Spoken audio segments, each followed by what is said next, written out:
আজ থেকে প্রায় ৯০০ বছর আগে একজন ছোট ছেলে তার মায়ের কাছ থেকে বিদায় নিচ্ছিল। ছেলেটির নাম ছিল হজরত আব্দুল কাদের জিলানী। তিনি পড়াশোনার জন্য দূর শহরে যাচ্ছিলেন। বিদায়ের সময় তার মা তাকে বললেন, বাবা, জীবনে কখনো মিথ্যা বলবে না, যাই হোক সত্য বলবে। ছেলেটি কথা দিল। পথে হঠাৎ একদল ডাকাত তাদের কাফেলাটে আক্রমণ করল। ডাকাতরা সবাইকে জিজ্ঞেস করতে লাগলো, কার কাছে কি আছে?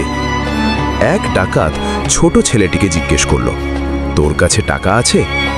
ছেলেটি নির্ভয়ে বলল, হ্যাঁ, আমার কাছে 40টি স্বর্ণমুদ্রা আছে। ডাকাত অবাক হয়ে গেল। সে ভাবল ছেলেটি মজা করছে, কিন্তু পরে যখন সত্যিই তার জামার ভেতর থেকে 40টি স্বর্ণমুদ্রা পাওয়া গেল, ডাকাতদের নেতা অবাক হয়ে জিজ্ঞেস করল, তুমি কেন সত্য বললে?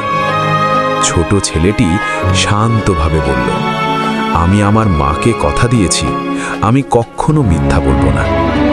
এই কথা শুনে ডাকাতদের নেতা কেঁদে ফেলল।